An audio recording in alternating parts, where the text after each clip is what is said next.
بن کے ٹھہر جاتی ہے۔ شیخ الاسلام آج کے زمانے میں جینے کا سلیقہ دے رہے ہیں، جینے کا سلیقہ دے رہے ہیں۔ یہ سالگرہ منانا، آپ بتائیں، یہ سالگرہ اب ہم منا رہے ہیں، کیک کاٹنے والے انشاءاللہ پاشا ہے، ہمارے صدر محترم ہے، یہ کیک کاٹیں گے ابھی آپ کے سامنے۔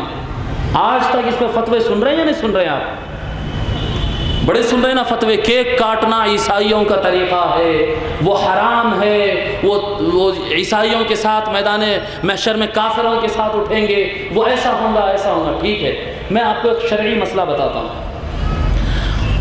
حضور اکرم صلی اللہ علیہ وسلم فرمائے من تشبہ بقوم فہو منہم، جو جس قوم سے شباہت رکھتا ہے، جو جس قوم سے شباہت رکھتا ہے وہ انہی کے ساتھ اٹھایا جائے گا قیامت کے دن۔ رائٹ؟ شباہت اختیار کب ہوتی ہے؟ شباہت اس وقت اختیار ہوتی ہے جب آپ کسی کے آئیڈینٹیفیکیشن کو اپنے لیے یوز کرتے ہیں۔ مثال کے طور پر ٹوپی پہننا، یہ اسٹائل کے جسے ہم پہنے ہوئے ٹوپی پہننا، یہ مسلمانوں کی شباہت ہے۔ اگر یہاں پر سڑک پہ چلتے چلتے کوئی آدمی ٹوپی پہنا ہوا ہو تو آپ اسے مسلمان ہی سمجھتے ہیں۔ ٹوپی پہنے ہوئے آدمی کو آپ ہندو سمجھتے نہیں سمجھتے نا، عیسائی سمجھتے، یہودی سمجھتے، کچھ اور سمجھتے۔ آپ کو 100% بغیر نام پوچھے کے، بغیر ملے کے، بغیر بات کرے کے وہ چلا گیا، آپ بولتے ہیں کہ یہ مسلمان ہے۔ تو ٹوپی پہننا مسلمانوں کی نشانی ہے، اس کے برخلاف کرتا پائجامہ پہننا مسلمانوں کی نشانی نہیں۔ کرتا پائجامہ مسلمان بھی پہنتے ہیں، بمبئی کے راج ٹھاکرے صاحب بھی پہنتے ہیں، علی جناب LK اڈوانی صاحب بھی پہنتے ہیں، جی ہمارے چیف منسٹر صاحب بھی پہنتے ہیں، پہنتے نا، پہنتے یا نہیں پہنتے؟ تو اگر کوئی بغیر ٹوپی کوئی آدمی اگر صرف کرتا پائجامہ پہنا ہوا ٹھہرا ہوا نظر آیا تو آپ 100% نہیں بول سکتے کہ یہ مسلمان ہے۔ تو اس کا مطلب یہ ہوا کہ کرتا پائجامہ کسی کی آئیڈینٹی اور علامت نہیں ہے، ٹوپی علامت ہے۔ ہاں چلو ٹھیک ہے، بٹو لگاتے، بٹو لگانا ہندوؤں کی علامت ہے۔ اگر کوئی آدمی کرتا پائجامہ پہن کے ٹھہرا ہوا ہے اور بٹو لگایا ہوا ہے، آپ کیا سمجھتے ہیں اس کو؟ بولیے نا، کیا سمجھتے ہیں؟ ہندو سمجھتے ہیں۔ اور اگر شیروانی پہن کے بٹو لگا کے ٹھہرا تو کیا سمجھتے ہیں اس کو؟ ہندو سمجھتے ہیں۔ پینٹ شرٹ پہن کے اگر بٹو لگایا تو بھی ہندو، دھوتی پہن کے بٹو لگایا تو بھی ہندو۔ وہ کس حال میں بھی ہو، بٹو لگانا ایک آئیڈینٹی ہے، یعنی ایک ایسا کام جو ہندو کے علاوہ دوسرا نہیں کرتا، یہ کام مسلم کے علاوہ دوسرا نہیں کرتا، اس کو کہتے ہیں آئیڈینٹی۔ دوسروں کی آئیڈینٹی یوز کرنا اس کو کہتے ہیں تشبہ، اس کی جگہ استعمال کرنا۔ اب آپ یہ بتائیے کہ آپ کے کلچر میں، آپ کے ماحول میں، انڈیا میں، پاکستان میں، عربستان میں اگر کوئی کیک کاٹتا ہے آپ اس کو عیسائی سمجھتے ہیں؟ آپ کے گھر میں کیک کبھی نہیں کٹتے؟ بولیے نا بھئی، آپ میں سے، چلیے جھجکنے کی ضرورت نہیں ہے، آپ میں سے کتنے آدمی کے گھر میں کیک کٹتا ہے؟ ان کے بچے کاٹتے، بیوی کاٹتی، بچیاں کاٹتی، جیسے بھی ہے، جس کے گھر میں کیک کٹتا ہے ذرا ایسے ہاتھ اٹھائے، میرے گھر میں تو کٹتا ہے۔ اب آپ دیکھیے، تو کسی کے گھر میں کیک کٹا تو آپ اس کو عیسائی سمجھتے ہیں؟ بھئی دماغ اگر تھوڑا سا خراب ہو، وسوسے ہو تو ایسے بولتے بھئی کام تو غلط ہے، عیسائیوں کا ہے، مگر ہمارے بچے سن رہے نہیں، آؤٹ لیتے ہوں گے، لیکن کاٹنے والے کو عیسائی نہیں سمجھتے۔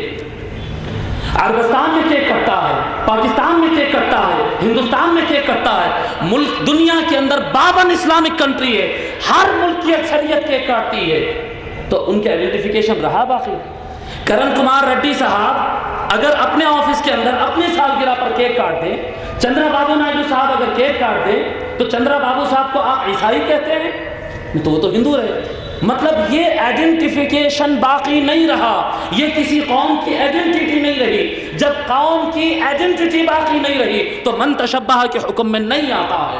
آج مسلمانوں کی اکثریت اس پر عمل کر رہی ہے اور یہ ساتھ میں سوچتی ہے کہ یہ عمل ہم حرام ہے مگر ہم کر رہے ہیں، تو بخدا جو اس طرح سوچ کر کرتا ہے وہ کیک کاٹتا ہے۔ کیک کاٹنا، کیک حلال ہے، کسی چیز کو کھانے کے لیے کاٹنا بھی حلال ہے، کسی چیز کو کھانا بھی حلال ہے، میٹھی چیز کھانا بھی حلال ہے، مگر کہ اس کو گناہ سمجھ کر کر رہا ہے اس کے نام اعمال میں گناہ ہی لکھا جائے گا۔ شیخ الاسلام یہ بات بتائے کہ جب اس کی آئیڈینٹی عیسائیوں کی نہ رہی، شیخ الاسلام اپنے عمل کے ذریعے بتائے جب اس کی آئیڈینٹی، اس کی علامت یہ کوئی عیسائیوں کی علامت نہیں رہی، یہ کامن ہے، ہندو، مسلم، عیسائی، سکھ، یہودی اور کمیونسٹ اور دہریے اور دنیا کی سارے اقوام کے درمیان یہ کامن ہو چکا ہے، تو اگر کیک بنانے میں ہر آئٹم حلال ہے تو اس کو کاٹ کے کھانا بھی پھر حلال ہے۔ یہ شیخ الاسلام نے سمجھایا اپنے عمل کے ذریعے. لوگ بولتے ہیں کہ ایسا کیوں, اس کی کرنے کی کیا ضرورت ہے؟ ارے مجدد اسی کو تو کہتے ہیں جو دماغوں پر دھول جمی ہے. اگر خدا کی عزت کی قسم یہ حلال ہے, یہ حلال ہے, اس کے باوجود اگر شیخ الاسلام نہیں بتاتے یہ طریقہ تو دنیا میں کروڑوں انسان عمل کرتے ضرور لیکن حرام سمجھ کر گناہ لکھا لیتے اپنے نام اعمال کے اندر. کرتے اور حرام سمجھتے ہوئے کرتے. صحیح ہے نا, حرام کرتے ہوئے سمجھتے. شیخ الاسلام یہ بتا, مجھ سے کوئی مولانا لوگ پوچھے ارے بھائی وہ تو حرام, کیک کاٹنا حرام ہے. میں بولا آپ بغیر کاٹے کھاؤ.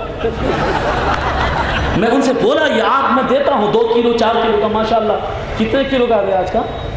15 کلو کا. آج 15 کلو کا لائے ہیں, میں دیتا ہوں, آپ میں سے کوئی کھائے.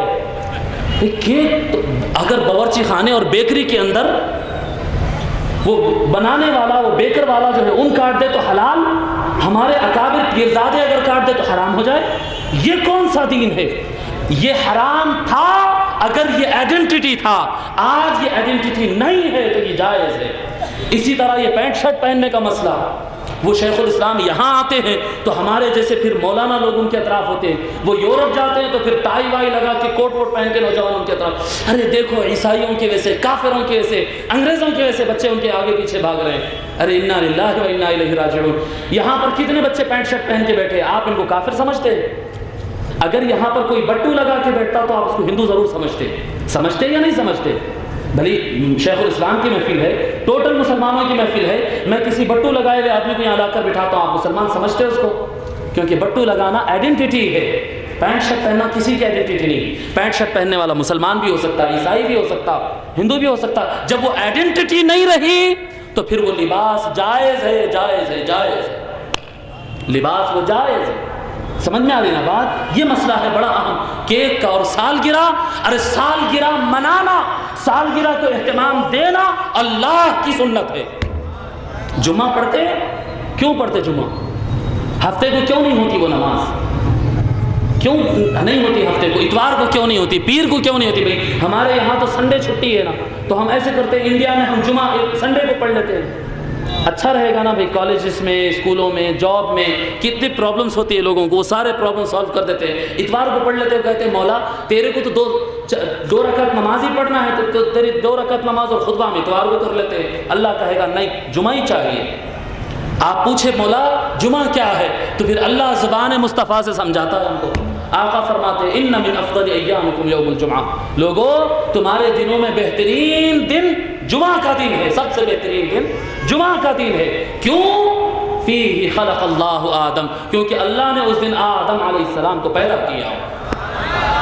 جمعہ ہر جمعہ آپ برتھڈے منا رہے ہیں آدم علیہ السلام کا. ہم کو معلوم نہیں ہے, ہم جاہل ہیں, پر یہ جتنے جمعے ہم پڑھ رہے ہیں, ان کی اسپیشلٹی کیا ہے؟ یہ 4 رکعت ظہر کی جا کر جمعہ کی 2 رکعت ہو جاتی ہے, خطبے بڑھ جاتے ہیں. حضور فرمائے کہ کیا کہتے ہیں, عید المؤمنین الاصغر, کہ جمعہ کا دن مسلمانوں کی چھوٹی عید کا دن ہے. یہ کیا معاملہ ہے, یہ قصہ کیا ہے؟ معاملہ اتنا ہے کہ ہم سب کے جو والد ہوتے ہیں نا, ہم سب کے جو بابا آدم ہوتے ہیں, ان کی برتھڈے کا دن ہے جس کو پورے مسلمان منا رہے ہیں. یہ برتھڈے نہیں تو اور کیا ہے؟ 12 ربیع الاول مناتے ہیں, یہ برتھڈے نہیں تو کیا ہے؟ برتھ ڈے نہیں تو اور کیا ہے 12 ربیع الاول؟ بھئی کچھ لوگ 12 ربیع الاول مناتے ہیں, یہ کیک ان کے یہاں حرام ہے. کچھ لوگ 12 ربیع الاول کو تو منع کر دیتے ہیں, مگر جمعہ کو تو نہیں روک سکیں گے نا, جمعہ کو تو نہیں روک سکے. تو برتھ ڈے منانا اور یعنی برتھ ڈے کو اور پیدائش کے دن کو اہمیت دینا, خصوصیت دینا, اسپیشلٹی دینا اس کو, جی یہ اللہ تبارک و تعالیٰ کی سنت, اللہ تبارک و تعالیٰ کا یہ طریقہ ہے.